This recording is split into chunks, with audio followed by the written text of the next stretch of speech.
Hey, ¿cómo vamos? Bienvenidos a Pensar un Rato, un podcast para pensarnos la política, la vida y el mundo.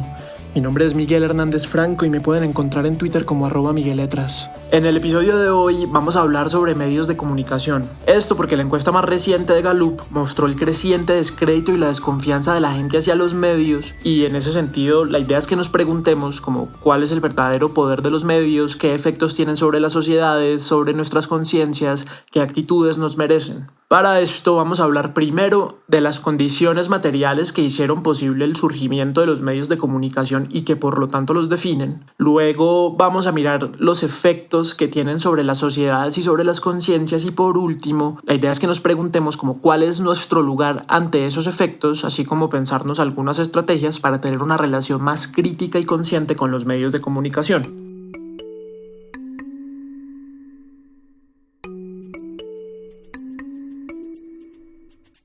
Lo primero que hay que decir es que los medios de comunicación masivos, que son los que tenemos hoy en día, son un fenómeno innegablemente capitalista. Y esto significa varias cosas. La primera, que es la más evidente, es el asunto del negocio y los intereses privados. Con contadas excepciones, los medios de comunicación masivos de Colombia y del mundo en general son empresas privadas. Semana, El Tiempo, El Espectador, Caracol, RCN, la W, por poner ejemplos colombianos, son negocios.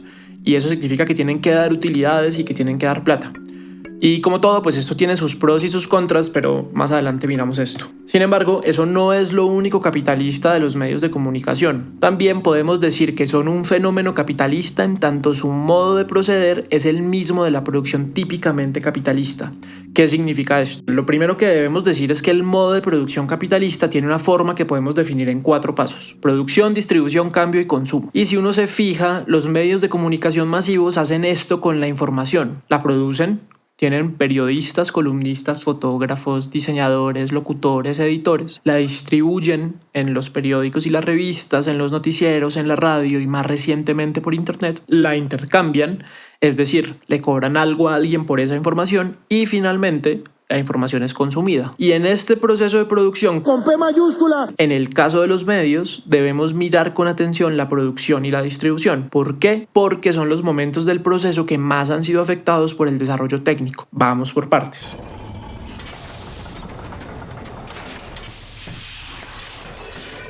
Lo primero es el asunto de la producción. Como todo fenómeno capitalista, la comunicación se vio afectada por el desarrollo de técnicas de reproducción masiva.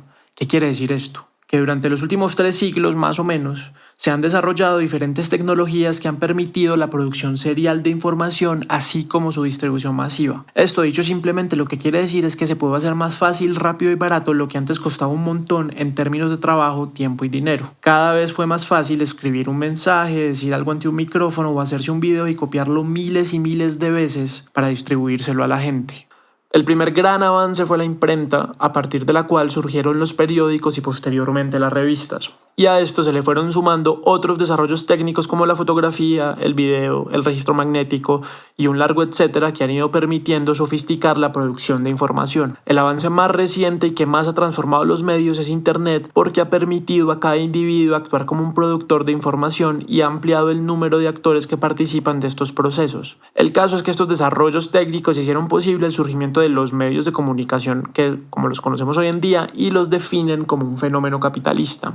Por otra parte está el tema de la distribución, que también ha estado muy marcado por el desarrollo técnico. En el proceso de producción, con P mayúscula, la distribución ha sido fundamental en el proceso de conformación de los medios de comunicación como los conocemos hoy en día.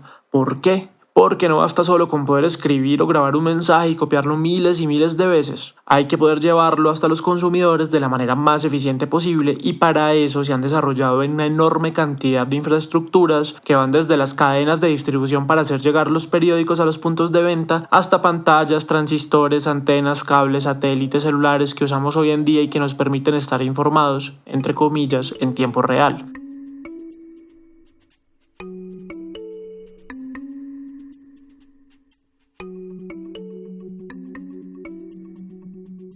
De hecho, estos desarrollos son los que le han dado a los medios de comunicación masivos su forma actual y los que han determinado su modo de proceder. Pensemos en la radio y en la televisión. El surgimiento y la masificación de estas dos tecnologías cambió por completo el modo de proceder de los medios de varias maneras. Primero, porque definió el esquema de negocio. Con la radio y la televisión se garantizaba un acceso fácil, barato y eficiente a la información, porque bastaba con comprar el dispositivo, pero al mismo tiempo se hizo bastante difícil cobrarle a alguien por escuchar una emisora informativa o ver un noticiero, como si se le podía cobrar a alguien cada vez que compraba un periódico o una revista. Y esto fue lo que terminó de consolidar el esquema del negocio de la pauta. Aunque ya se hacía con los periódicos y las revistas, la radio y la televisión implicaron un alcance nunca antes visto. Los medios de comunicación ya no fueron solamente un medio para informar a la sociedad, sino también una vitrina de exhibición.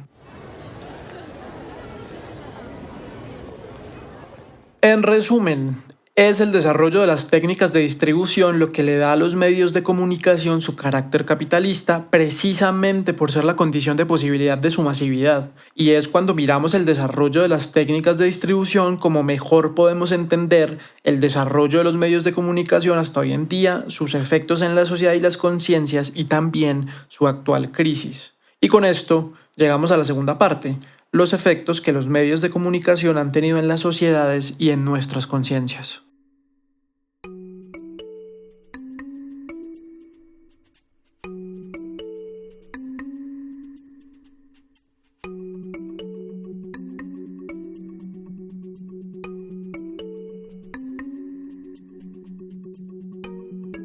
Para empezar la segunda parte, yo creo que tenemos que hacernos una pregunta. ¿Cómo el desarrollo técnico de los procesos de producción y distribución definieron los medios de comunicación como los conocemos hoy en día? Por un lado está lo que ya mencionamos, es decir, el desarrollo técnico de la producción y la distribución, que es lo que hace que los medios de comunicación sean masivos y puedan, por lo tanto, ser considerados como un fenómeno capitalista.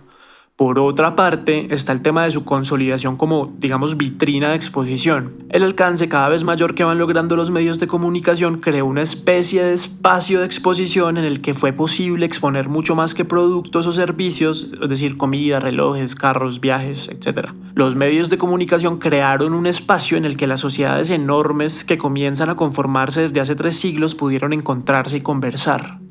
Este espacio de exposición creado por los medios de comunicación sentó las bases para el surgimiento de lo que se conoce como la esfera pública, es decir, el espacio social en el que las personas privadas, por así decirlo, pueden deliberar, debatir y conversar dando forma a, entre comillas, la opinión pública. Este es quizá el efecto más importante que el desarrollo de los medios de comunicación tuvieron y tienen sobre las sociedades, pues permiten la consolidación de un lugar, de nuevo entre comillas, porque es un lugar inmaterial, en que las sociedades podían conversar, confrontar, cuestionar y hasta controlar a sus gobiernos. Y aquí es muy importante que tengamos en cuenta que aunque son los medios los que hacen posible la esfera pública, en ella participan otros actores como políticos, como la sociedad civil, académicos, celebridades, ONGs, en fin.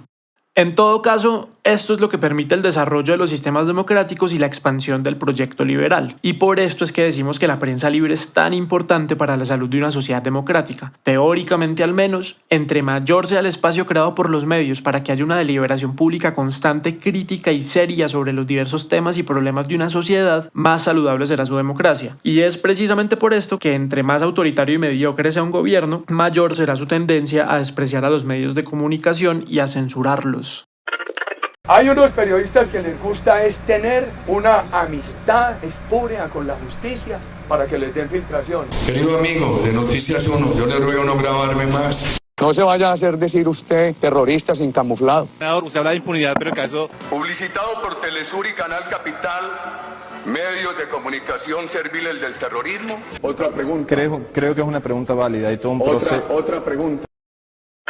Pero proveer este espacio no es lo único que hacen. Hasta cierto punto los medios de comunicación tienen más o menos control sobre lo que ocurre en este espacio. ¿Qué quiere decir esto? Que los medios tienen una capacidad para determinar qué temas se tocan y qué temas no, qué es relevante y qué no. Tienen la capacidad de visibilizar y también de invisibilizar temas de opinión, de amplificarlos y, más o menos, de conducir la opinión según varios factores. Esos temas de opinión y la relevancia que tienen en la esfera pública son lo que nosotros llamamos la agenda, de qué estamos hablando, qué es lo importante y sobre todo a qué debemos prestarle atención.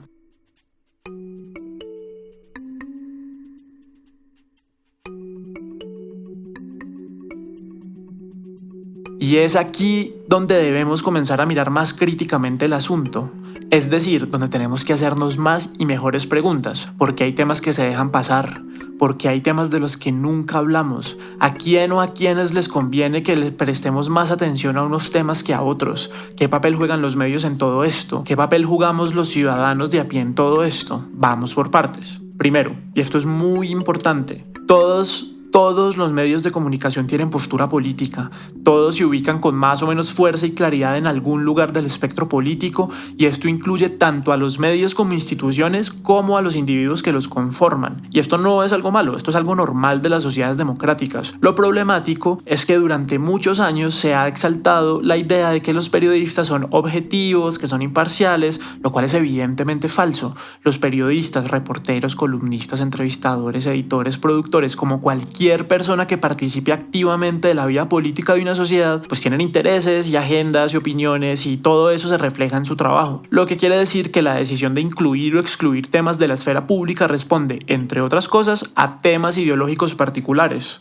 Y esto nos lleva a una segunda cosa. La postura política de un medio o de un periodista se revela no solo en su decisión de exponer o no un determinado tema, sino en el modo en que trata ese tema. Pensemos simplemente en cómo RCN habla de las manifestaciones de las últimas semanas y comparémoslo con el tratamiento que le da Noticias 1. Pensemos en el modo en que Néstor Morales entrevista a Iván Duque, su cuñado, y en el modo en que entrevista a Claudia López o a Gustavo Petro, con quien tiene evidentes diferencias políticas.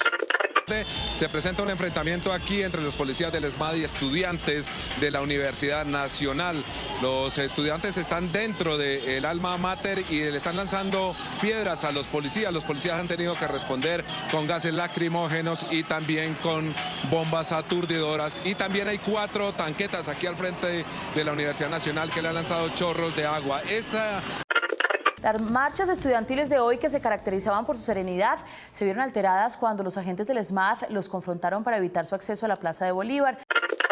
Evidentemente basta con que escuchemos un noticiero y el otro una entrevista y la otra para que notemos las enormes diferencias que hay entre ellas. Y esas diferencias en el modo de tratar un tema nos hablan de una postura política en cada medio. Y esto es algo que se hace de muchas maneras. En las emisoras se plantean debates para que la audiencia participe, y en el modo de plantear esos debates podemos ver los intentos del medio para consolidar un modo determinado de ver el tema. En las revistas y los periódicos podemos verlo en los titulares y en las fotografías con las que eligen representar los hechos. Para decirlo simplemente, el modo en cómo se aborda un tema dice tanto o más que el hecho de hablar del tema. Cristina estudió con mi esposa y entonces Cristina sabe mucho. Además, la adoro. No tiene ética hacerle este tipo de preguntas. Tercera vez que no me responde. ¿Qué va a poner usted? No, cuidado, porque no me ha dicho cómo estamos afinados. Tiene 5 segundos para decirme qué canciones. ¿No le puedo hacer preguntas o le hago las preguntas cuando usted quiere? Y aquí podemos ver un efecto que tienen los medios de comunicación ya no solo en las sociedades, sino en las conciencias. Los medios tienen el enorme poder de determinar cómo pensamos sobre un tema. Mejor dicho, nuestro modo de percibir la realidad está definido, en parte, por los medios. Y es importante recordar que esto es posible por los medios, por el espacio en que crean, pero que de esta lógica participan muchos otros actores. Mejor dicho, la manera en que se conduzca y se conforme la opinión pública termina definiendo nuestros modos de percibir el mundo más allá de la esfera pública. Entonces, cuando en una emisora preguntan cosas como ¿está usted de acuerdo con que la gente se arme y se defienda en la ausencia de la fuerza pública? Y abren el espacio para que la gente opine con esa pregunta, están abriendo la posibilidad para que muchas personas consideren esa opción como algo legítimo y necesario, a pesar de los muchos problemas que esa lógica ha traído para Colombia. Y eso puede ocurrir con cualquier tema. Los medios de comunicación proponen maneras de mirar el mundo. Y por eso, a pesar de haber sido mayoritariamente pacíficas, hay mucha gente, políticos y periodistas y medios afines al gobierno, que insisten en hablar de los contadísimos casos de vandalismo. ¿Por qué? Porque el hecho de que todos consideremos el tema del vandalismo, así no nos parezca importante o así pongamos la atención en otra cosa, y que relacionemos ese vandalismo, esos focos de vandalismo con el estallido social, nos hace en mayor o menor medida asociar una cosa con la otra, y eso tiene un efecto en nuestros modos de valorar la protesta que podemos rastrear históricamente.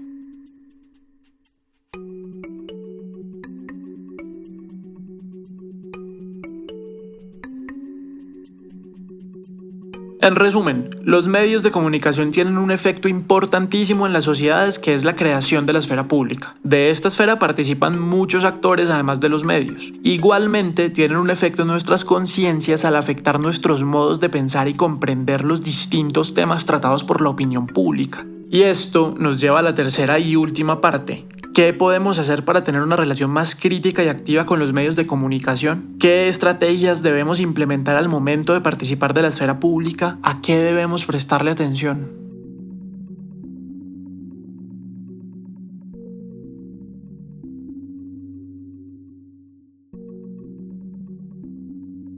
Entonces, lo primero y lo más importante es que debemos recordar que todos los discursos y temas que circulan en la esfera pública están ahí porque alguien así lo quiso. ¿Quién es ese alguien? Puede ser el gobierno, puede ser la oposición, pueden ser sectores de la sociedad civil, periodistas llamados líderes de opinión, pueden ser los medios de comunicación en cabeza de sus directores y editores en jefe, pueden ser sectores empresariales. Todos los que tengan posibilidad de participar de la esfera pública tienen también la posibilidad de posicionar temas en la agenda. Entonces, siempre que veamos que hay unos temas de los que todo el mundo está hablando, pensemos a quiénes les conviene que estos sean los temas. Pensemos en los modos en los que estamos hablando de esos temas, a quiénes les conviene que un determinado tema se trate de una determinada manera. Una segunda cosa que conviene tener en mente es cuál es la postura política de los medios y de sus periodistas más importantes. En Colombia hay un desequilibrio enorme porque casi todos los medios de comunicación grandes están a la derecha, con distintos matices obviamente. Y entonces, por ejemplo, tenemos a RCN Televisión, a Blue Radio y más recientemente a la revista Semana, que se han movido y que han estado siempre a la derecha más extrema. Hay medios como Caracol Televisión, El Tiempo y la W Radio que, estando a la derecha, suelen ser mucho más moderados en sus posturas y sus tratamientos de los temas. Y esto lo que quiere decir es que a veces van a ser críticos del gobierno, en el caso de Colombia, que los gobiernos son casi siempre de derecha, y otras veces tratarán de posicionar maneras de mirar y comprender que sean favorables al gobierno. Y tenemos también medios como El Espectador, que se ubican principalmente en lo que podríamos llamar el centro y que ciertas cosas la tratan desde una derecha moderada y otros desde una izquierda muy moderada. En cualquier caso, lo que tenemos que hacer es fijarnos en dónde se ubican los líderes de opinión y los directores de medios. ¿Y cómo podemos hacer esto? Preguntémonos a quiénes defienden, fijémonos en cómo entrevistan a quienes entrevistan, miremos cómo tratan los temas que escogen tratar. Las posturas políticas se revelan principalmente en las formas de proceder y es en eso en lo que debemos fijarnos. ¿Significa esto que no los escuchemos o que no los veamos? No. Lo que esto significa es que nuestro deber como ciudadanos es escucharlos críticamente, conscientes de que ellos tienen sesgos, intereses y preferencias y tratar de ver cómo los reflejan en su trabajo. Una tercera cosa que debemos tener en cuenta es el hecho de que la gran mayoría de medios en Colombia fueron fundados por familias con estrechos vínculos con la política o por grupos empresariales con enorme influencia política y económica en el país. En Colombia no es inusual el fácil tránsito entre política y periodismo, y a veces es la misma persona y a veces son sus relaciones más cercanas. Un buen ejemplo de esto es Néstor Morales, que es cuñado del presidente, lo que, así él diga que no, le representa un enorme conflicto de intereses. Pero como Néstor, hay muchísimos ejemplos de periodistas que han sido políticos o cuyos familiares han tenido vínculos con la política, y esto es algo que no debe desestimarse.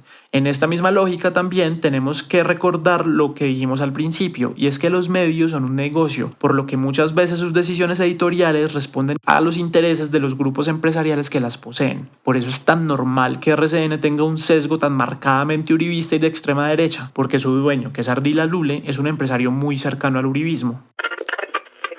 Otra cosa que podemos hacer es ampliar la mirada. En Colombia, la agenda se impone a través de los medios tradicionales, pero eso no quiere decir que sean las únicas voces que merezca la pena escuchar. Internet ha permitido el surgimiento de nuevos periodismos, de nuevas voces alternativas que están utilizando los canales que ofrece Internet para brindarnos otros temas y otros modos de mirar que es bueno considerar. Necesitamos comenzar a migrar hacia esas nuevas iniciativas que lentamente están conquistando un lugar. Al final de este episodio voy a dejar una lista de podcasts, canales de YouTube, páginas alternativas que están haciendo un periodismo que sin duda es mucho más pequeño que lo que alcanzan medios enormes que tienen una tradición y un músculo financiero que les permiten cosas que por supuesto estos medios pequeños no pueden, pero que ofrecen sin lugar a dudas unas miradas y unas nuevas maneras de comprender que no suelen tener cabida en los medios tradicionales, o por lo menos en casi todos los medios tradicionales. Proyectos como el Presunto Podcast, Me Dicen Wally, Cuestión Pública, 070, La Mesa de Centro, Verdad Abierta, entre otros, hacen parte de estas nuevas voces que se están abriendo camino y que conviene escuchar precisamente para tener una mirada más amplia y más crítica.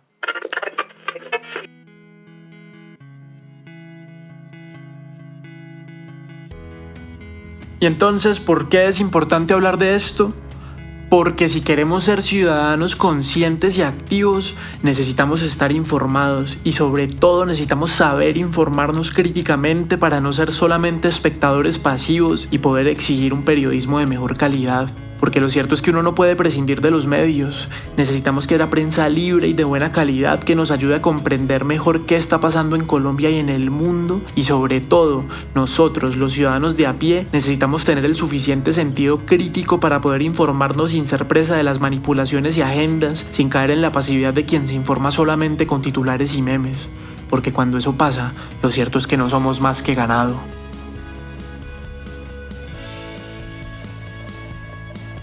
Hasta aquí el segundo episodio de Pensar un Rato, que espero que les haya dado en qué pensar. Este podcast es un proyecto personal que necesita de ustedes para crecer, así que si les gustó, no duden en compartirlo en todas sus redes, con sus amigos y con sus familiares. Mi nombre es Miguel Hernández Franco y me pueden encontrar en Twitter como @migueletras. Nos oímos pronto.